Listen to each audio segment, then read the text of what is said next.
आप देख रहे हैं एनबी न्यूज। मैं हूं आपके साथ काजल ठाकुर। न्यूज एक्सप्रेस की शुरुआत करते हैं।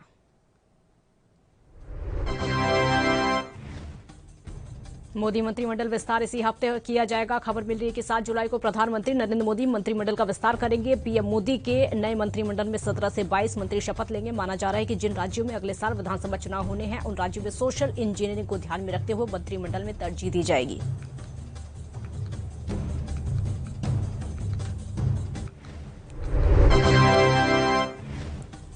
क्षेत्रीय दलों के नेताओं को मंत्रिपरिषद में शामिल करके एनडीए ने कुनबे को बढ़ाने की तैयारी की है। गठबंधन दल भी इस बार मोदी मंत्रिमंडल का हिस्सा हो सकते हैं। कैबिनेट में जेडीयू, एलजेपी और वाईएसआर कांग्रेस के कई मंत्री शामिल हो सकते हैं।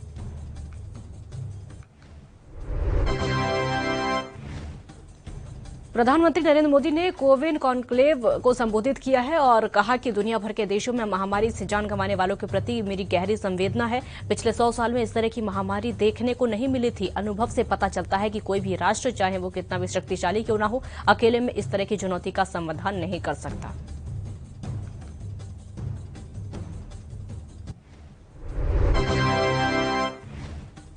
पूर्व राष्ट्रपति प्रणब मुखर्जी के बेटे अभिजीत मुखर्जी ममता बनर्जी की पार्टी टीएमसी में शामिल हो गए। अभिजीत मुखर्जी ने साल 2012 और 2014 में कांग्रेस के टिकट पर बंगाल की जंगीपुर लोकसभा सीट से चुनाव लड़ा और जीत हासिल की। साल 2019 में भी उन्हें सीट से कांग्रेस ने टिकट दिया, लेकिन वो जीतने में कामयाब नहीं हो पाए।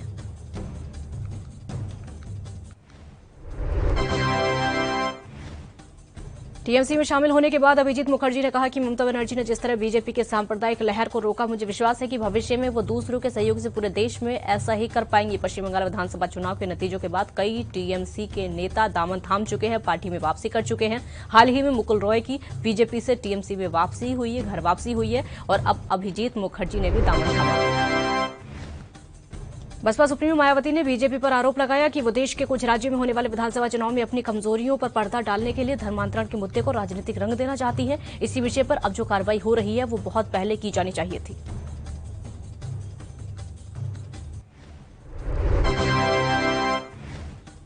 मायावती ने एक बयान में कहा कि डरा धमकाकर या लालच देकर किसी का धर्म परिवर्तन कराना पूरी तरीके से अवैध है और ऐसे मामलों की सही जांच कराकर दोषियों के विरुद्ध सख्त कार्रवाई होनी चाहिए। लेकिन सोची समझी रणनीति और साजिश के तहत इस आड़ में इसे जबरन हिंदू मुस्लिम मुद्दा बनाना और पूरे मुस्लिम समुदाय को शक की नजरों से देखना कतई बर्दाश्त नहीं किया जाएगा। बसपा इसका सामना करेगी। महाराष्ट्र विधानसभा बीजेपी के 12 विधायकों को 1 साल के लिए सस्पेंड कर दिया गया है। एक अधिकारी ने बताया कि पीठासीन अधिकारी भास्कर जाधव से बदसलूकी करने के बीजेपी के 12 विधायकों को महाराष्ट्र विधानसभा से 1 साल के लिए निलंबित किया गया है। महाराष्ट्र विधानसभा के 2 दिवसीय मानसून सत्र की सोमवार को हंगामेदार शुरुआत हुई।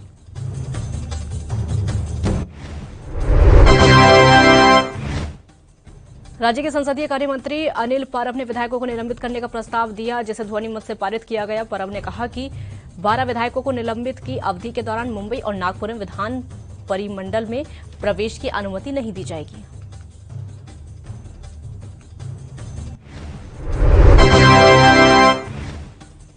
हरियाणा कांग्रेस में कलह रुकने का नाम नहीं ले रही है। हुड्डा बनाम शैलजा लड़ाई अब खुलकर सामने आ गई है। कुमारी शैलजा को प्रदेश अध्यक्ष पद से हटाने की मांग को लेकर हुड्डा समर्थक विधायकों ने आज संगठन महासचिव केसी वेणुगोपाल से दिल्ली में मुलाकात की।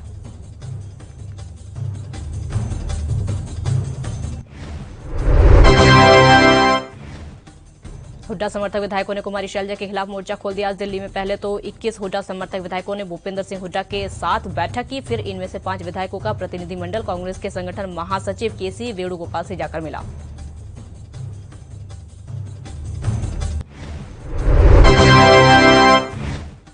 जम्मू एयरबेस पर ड्रोन हमले में बड़ा खुलासा हुआ है। सूत्रों के मुताबिक फॉरेंसिक रिपोर्ट में बड़ा खुलासा सामने आया है। आईईडी में आरडीएक्स और नाइट्रेट था। हर आईडी 1.5 किलो का होता है। हमले में जीपीएस ड्रोन का इस्तेमाल किया गया था। सेना को शक है कि हमले में चीनी ड्रोन इस्तेमाल हुआ। जम्मू एयरफोर्स स्टेशन पर 26-27 जून की रात को ड्रोन से 2 बार हमले हुए थे।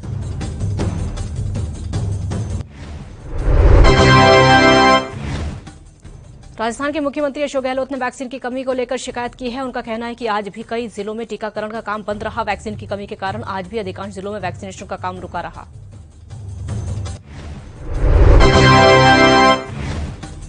सीएम गहलोत ने कहा कि राजस्थान को आवश्यकता के मुताबिक वैक्सीन केंद्र सरकार से नहीं मिल पा रही है, जिसके कारण बार बार वैक्सीनेशन रुक जाता है। राजस्थान में वैक्सीन की वेस्टेज भी नेगेटिव है, लेकिन वैक्सीन की कमी के कारण आमजन परेशान है।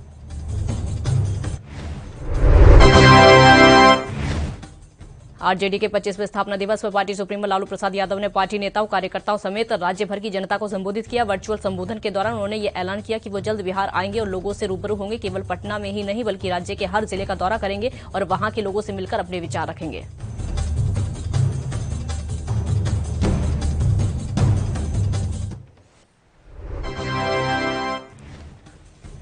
अपने संबोधन के दौरान लालू ने कहा कि जब हम जनता दल से अलग हटे तभी हमें पता था कि क्या करना है। ऐसे में सभी सहयोगियों के साथ बिहार भवन में मीटिंग करके पार्टी का गठन किया गया। नाम को लेकर चर्चा हुई कि क्या नाम रखा जाएगा। तब हमने रामकृष्ण हेगड़े को कॉल किया, उन्होंने नाम राष्ट्र जनता दल सुझा दिया। संघ प्रमुख मोहन भागवत ने कहा कि सभी भारतीयों का डीएनए एक है और मुसलमानों को डर के इस चक्र में नहीं फंसना चाहिए कि भारत में इस्लाम खतरे में है। जो लोग मुसलमानों से देश छोड़ने को कहते हैं वो खुद को हिंदू नहीं कह सकते। भागवत के इस बयान पर बवाल मचा है।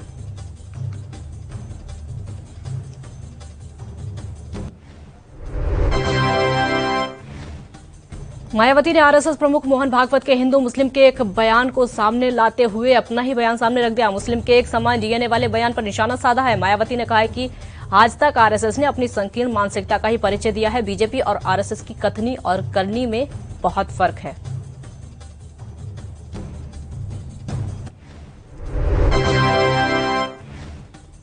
कोरोना के खिलाफ जंग में सबसे मजबूत हथियार वैक्सीनेशन अभियान में तेजी लाते हुए लगातार सबसे ज्यादा से ज्यादा संख्या में सरकार की तरफ से वैक्सीनेट करने का प्रयास किया जा रहा है और इसी कड़ी में अमेरिकी कंपनी मॉडर्ना की तरफ से भी तैयार वैक्सीन इस हफ्ते भारत पहुंच सकती है।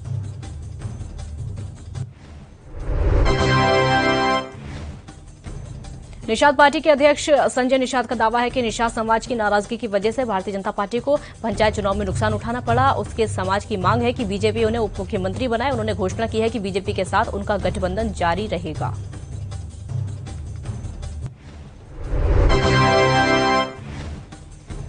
पंजाब कांग्रेस में जारी कलह खत्म नहीं होती जा रही है। राज्य में कांग्रेस के नेताओं की गुटबाजी आगामी विधानसभा चुनाव में पार्टी के लिए मुसीबत बन सकती है। कांग्रेस के दिग्गज नेताओं में जारी घमासान के बीच सूबे के मुख्यमंत्री कैप्टन अमरिंदर सिंह दिल्ली तलब किए गए। कैप्टन अमरिंदर सिंह वहां कांग्रेस अध्यक्ष सोनिया गांधी से मुलाकात करेंगे।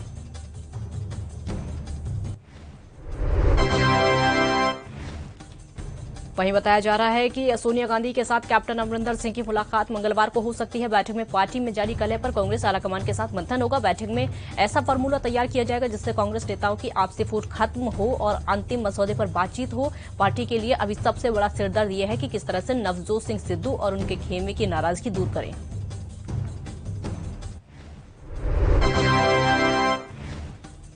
शिवसेना के नेता संजय राउत ने बीजेपी और शिवसेना के रिश्ते पर बड़ी बात कही। उन्होंने कहा कि उनके बीच किसी भी तरह की कोई दुश्मनी नहीं है। संजय राउत ने मीडिया कर्मियों से कहा है कि हम भारत पाकिस्तान नहीं हैं। हाँ, हमारे राजनीतिक रास्ते जरूर अलग हैं, लेकिन हम दोस्ती अभी भी बरकरार रखते हैं और हमारे बीच दोस्ती बरकरार रहेगी, ठीक जैसे आमिर खान और किरण राव की तरह। दरअसल संजय राउत और बीजेपी के पूर्व मुंबई अध्यक्ष आशीष शेलार के बीच में मुलाकात हुई थी। उसके बाद से सियासी अटकलें लगातार तेज हो गई। वहीं दोनों के बीच में मुलाकात के बाद लगातार बन रही बातों के बाद संजय राउत ने चुप्पी तोड़ते हुए कहा कि हम सामाजिक कार्यक्रम के दौरान मिले। वहीं पूर्व सीएम देवेंद्र फडणवीस ने कहा कि उनकी पार्टी और पूर्व सहयोगी शिवसेना किसी प्रकार से एक दूसरे की दुश्मन नहीं है। हालांकि उनके बीच में कई मुद्दों को लेकर मतभेद हैं। वहीं फडणवीस से मीडिया कर्मियों ने पूछा तो उन्होंने कई बातों के सवाल भी उनके सामने दागे।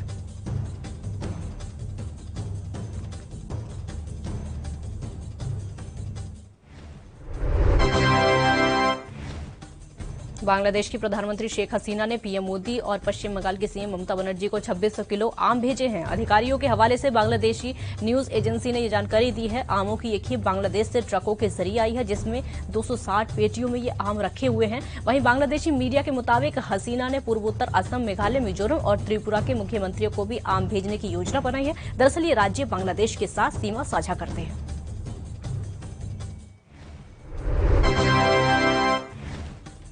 उत्तराखंड राज्य के कमान मुख्यमंत्री पुष्कर सिंह धामी के हाथों में मुख्यमंत्री पद की शपथ लेने के बाद उन्होंने पहले दिन कैबिनेट बैठक बुलाई और राज्य से जुड़े कई अहम फैसले लिए। पहली कैबिनेट के बाद ही फैसलों में युवा मुख्यमंत्री की ऊर्जा साफ दिखाई दी। वहीं उत्तराखंड सरकार के प्रवक्ता सुबोध उनियाल ने कैबिनेट के अहम फैसलों के बारे में जानकारी दी। उन्होंने बताया कि नई कैबिनेट के गठन के बाद 6 संकल्प और 7 निर्णय सरकार ने लिए।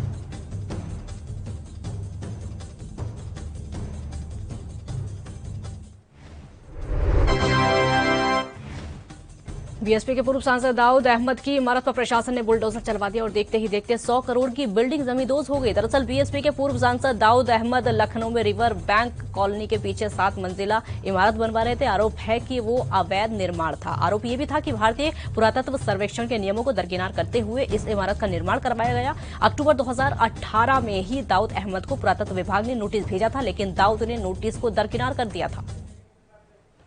फिलहाल एक ब्रेक का वक्त यहाँ पर हो गया, जल्द हाजिर होंगे।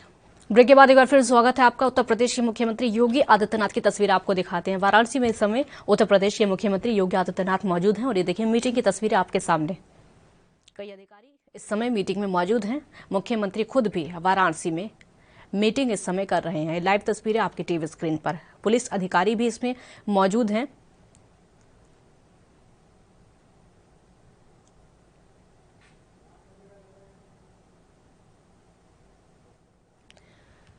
तो वाराणसी की तस्वीर आपके सामने, समीक्षा बैठक का आयोजन किया गया। ये देखिए तस्वीरें आपके सामने हैं। मुख्यमंत्री खुद बैठक में मौजूद हैं, जहां पर समीक्षा इस समय की जा रही है। कई अधिकारी भी उनके साथ में हैं, पुलिसकर्मी भी यहां पर बैठक में मौजूद हैं। समीक्षा बैठक का आयोजन सीएम की तरफ से किया गया है। अधिकारी यहां पर मौजूद हैं। हालांकि इससे पहले भी कई बार बैठक का आयोजन मुख्यमंत्री की तरफ से किया जाता रहा है।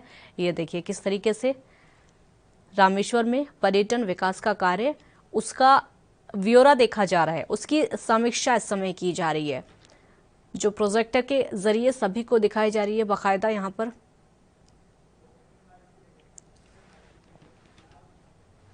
तो सीएम योगी आदित्यनाथ की तस्वीरें आप देख रहे थे। न्यूज एक्सप्रेस की बाकी खबरें आपको दिखाते हैं।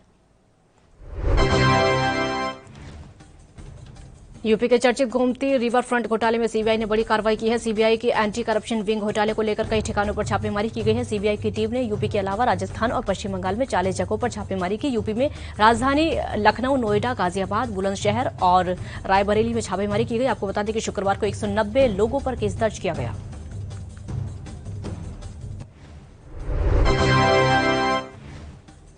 बीजेपी के राष्ट्रीय अध्यक्ष जेपी नड्डा ने सोमवार को शिमला के आईजीएमसी में उपचाराधीन पूर्व मुख्यमंत्री वीरभद्र सिंह ने मुलाकात करके उनका हाल जाना। कोरोना पॉजिटिव होने के बाद वीरभद्र की तबीयत बिगड़ गई। उन्हें उपचार के लिए अस्पताल में भर्ती कराया गया, जहां इलाज के बाद उन्हें कोरोना नेगेटिव बताया गया, लेकिन इसके बाद वो कई तरह की स्वास्थ्य संबंधी परेशानियों से जूझ रहे हैं।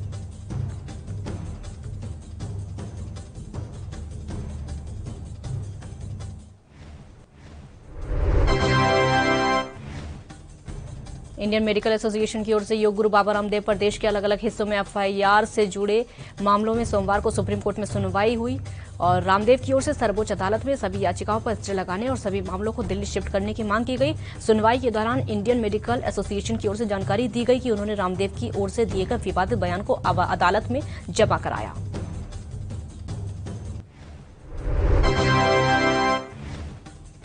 हालांकि चीफ जस्टिस की ओर से कहा गया कि अभी डॉक्यूमेंट्स बीती रात 11 बजे ही मिले हैं, ऐसे में उन्हें देखने में वक्त लगेगा, इसलिए अब सुनवाई को अगले सोमवार यानी 12 जुलाई तक के लिए टाल दिया गया है। आपको बता दें कि कोरोना संकट के बीच में योग गुरु बाबा रामदेव के एलोपैथ को लेकर दिए गए बयान पर विवाद मचा था।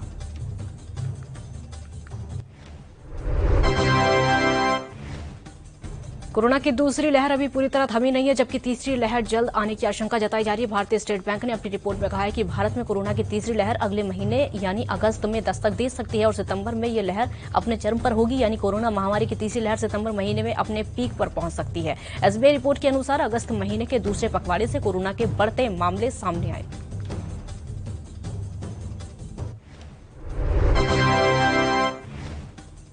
कोरोना महामारी की दूसरी लहर अब धीरे धीरे काबू आती जा रही है। इसको देखते हुए कर्नाटक में लॉकडाउन में ढील दी जा रही है। अब रात 9 बजे से सुबह 5 बजे तक नाइट कर्फ्यू जारी रहेगा, लेकिन वीकेंड कर्फ्यू हटा दिया गया है। साथ ही सोमवार से मॉल और शॉपिंग कॉम्प्लेक्स खोल दिए जाएंगे। दिशा निर्देश जारी कर दिए गए हैं, जिसके तहत सरकारी कार्यालय को सोमवार से 100% क्षमता के साथ में संचालन शुरू करने का, मेट्रो समेत सार्वजनिक परिवहन को फिर से खोलने की अनुमति दी गई। जम्मू कश्मीर सरकार ने अर्थव्यवस्था और जिंदगी को पटरी पर लाने के लिए कई बड़े कदम उठाए। सरकार ने प्रदेश के ऑरेंज और ग्रीन जिलों में कृषि और बागवानी के कामकाज को पूरी तरह छूट के साथ दुकानों और बाजारों को खोलने की अनुमति दे दी है। जम्मू कश्मीर सरकार की ओर से जारी किए गए आदेश में कहा गया कि प्रदेश में सब्जियां, किराना, बेकरी, फलों की दुकानों को खोला जा सकेगा।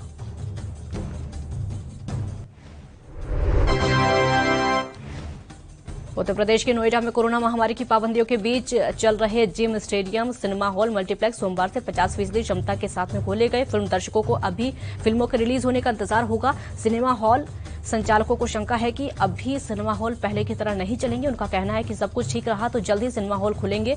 उसके साथ ही सफाई तैयारियां शुरू हो गई हैं।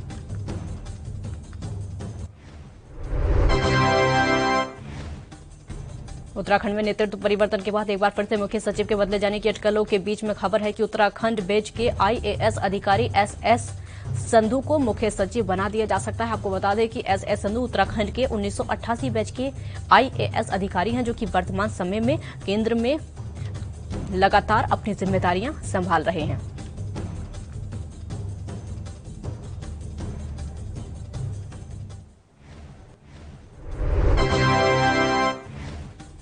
छत्तीसगढ़ में कोरोना की तीसरी लहर की तैयारी को लेकर सियासी बयानबाजी लगातार शुरू हो गई है। पूर्व सीएम डॉक्टर रमन सिंह ने ट्वीट करके सरकार से सवाल पूछा है। उन्होंने पूछा है कि कोरोना की तीसरी लहर से निपटने के लिए भूपेश सरकार ने क्या तैयारी की, ऑक्सीजन की भंडारण क्षमता को बढ़ाने के लिए क्या किया, कितने ऑक्सीजन और आईसीयू बेड बढ़ाए, कितने ऑक्सीजन कंसंट्रेटर की व्यवस्था की, बच्चों के कितने बेड बनाए, रेमडेसिविर समेत दवाओं की कितनी उपलब्धता है।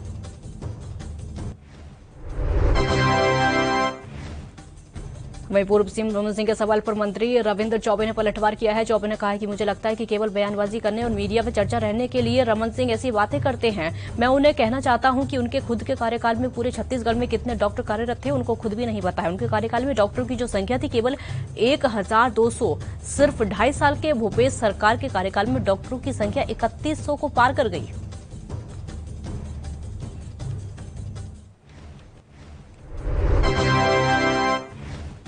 भिंड जिले के गोविंद नगर में रैंडम सैंपलिंग के लिए गई स्वास्थ्य विभाग की टीम पर हमला कर दिया गया। दरअसल हमलावरों में सैंपलिंग करने गई टीम पर लगातार हमले की खबरें जैसे निकलकर सामने आ रही हैं। हमला किया गया, इसके बाद टीम ने उन्हें समझाने की कोशिश की तो हमलावरों ने उन पर लाठी डंडों से हमला किया। इस हमले में स्वास्थ्यकर्मी घायल हो गए और उन्हें जान बचाकर भागना पड़ा। फिलहाल पुलिस लगातार मामले की जांच में जुटी है।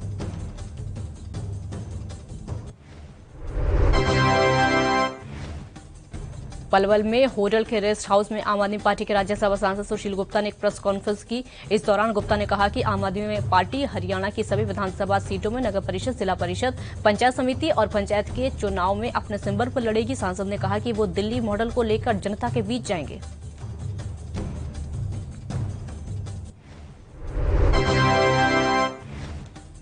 हरियाणा के पलवल में किसान नेता गुरनाम सिंह जड़ूनी की ओर से मुख्यमंत्री मनोहर लाल खट्टर को पाकिस्तानी कहे जाने पर बीजेपी नेताओं के साथ ही पंजाबी समुदाय भी बेहद नाराज है। इसे लेकर नाराजगी जाहिर करते हुए किसान नेता गुरनाम सिंह जड़ूनी का पुतला फूका गया और आपराधिक मुकदमा दर्ज करने की मांग की गई। वहीं हरियाणा पंजाबी एकता मंच के जिला अध्यक्ष अशोक सरदाना और बीजेपी नेता प्रवीण ग्रोवर ने कहा कि किसानों के नाम पर जड़ूनी राजनीति करके आपसी भाईचारा खराब करने की कोशिश कर रहे हैं।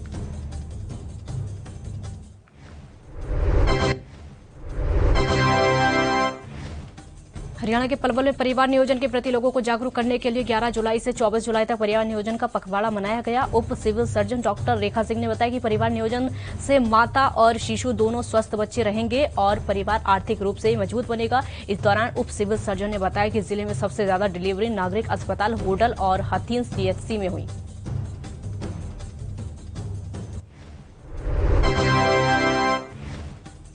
सरकार वैक्सीन की उपलब्धता को लेकर लाखों दावे कर रही है, लेकिन हकीकत कुछ और ही सामने आ रही है। बल्लभगढ़ के हरि विहार स्थित सरकारी डिस्पेंसरी में देखने को एक मामला मिला है, जहां पर सेंटर पर वैक्सीन आने से लोगों में भारी परेशानियों का सामना करना पड़ा है। आपको बता दें कि हरि विहार स्थित डिस्पेंसरी में वैक्सीनेशन के लिए लोगों की भारी भीड़ लगी हुई है, उत्साह देखा जा रहा है, लेकिन वैक्सीन नहीं आने के चलते लोग निराश हैं और अपने घर को वापस लौट रहे हैं।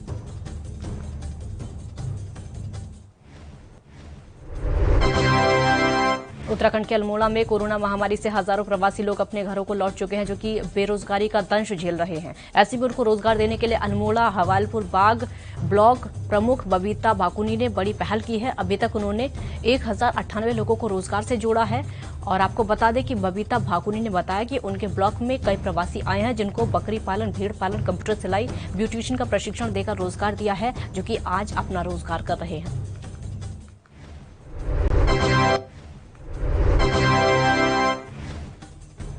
पाकिस्तान ने जमात उद दावा प्रमुख हाफिज सईद के घर के पास 23 जून को हुए बम विस्फोट को लेकर भारत पर आरोप लगा दिया है।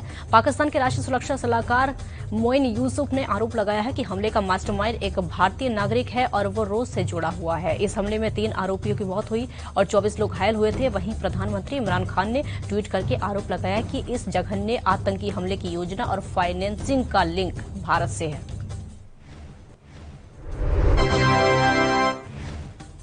मंदिरा बेदी की जिंदगी में 30 जून दिन काला दिन बनकर आया। एक्ट्रेस ने 30 जून को अपने पति राज कौशल को हमेशा के लिए खो दिया। कार्डियक अरेस्ट से हुई राज की अचानक मौत से मंदिरा को अंदर से झकझोर कर रख दिया, लेकिन राज की मौत के बाद 5 दिन बाद ही मंदिरा ने उनके साथ अपनी खूबसूरत तस्वीरों को साझा करके राज को याद किया। तस्वीरों में मंदिरा ने राज के साथ ड्रिंक का ग्लास लिया। गीता कपूर आज अपना 48वां जन्मदिन मना रही है। उनके इस खास मौके पर उनके फैंस से लेकर सेलेब्स तक सभी बधाइयां देते हुए नजर आए। वहीं उनकी खास दोस्त और प्रसिद्ध कोरियोग्राफर फराह खान ने एक इमोशनल वीडियो के साथ गीता को जन्मदिन की शुभकामनाएं दी। क्लिप में गीता फराह के साथ अपनी दोस्ती के बारे में बताती हैं और वो भी साझा करती हैं कि वो अपने 3 बच्चों को छोड़कर फराह को किसी और के साथ साझा करना पसंद नहीं करती हैं।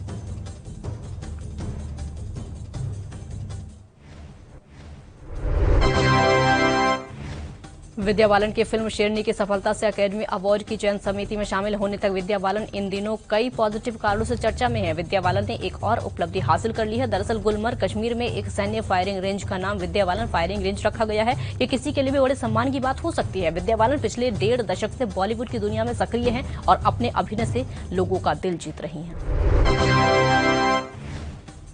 अभिनेत्री राखी सावंत ने एक बड़ा खुलासा किया है। राखी ने बताया कि फिल्म इंडस्ट्री में आने के उनके फैसले के चलते उनके परिवार से उनका रिश्ता पूरी तरीके से खराब हो गया। उन्होंने बताया कि जब उनके नाम से विवाद से जुड़े तो उनकी मां ने उन्हें बद्दुआ दी कि काश तुम पैदा होते ही मर गई होती।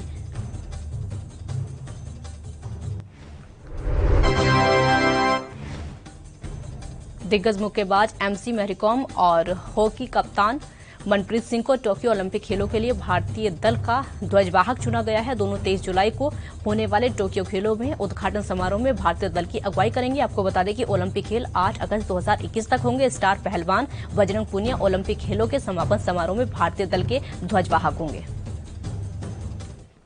न्यूज एक्सप्रेस से फिलहाल इतना ही। आप देखते रहिए एएनबी न्यूज। नमस्कार।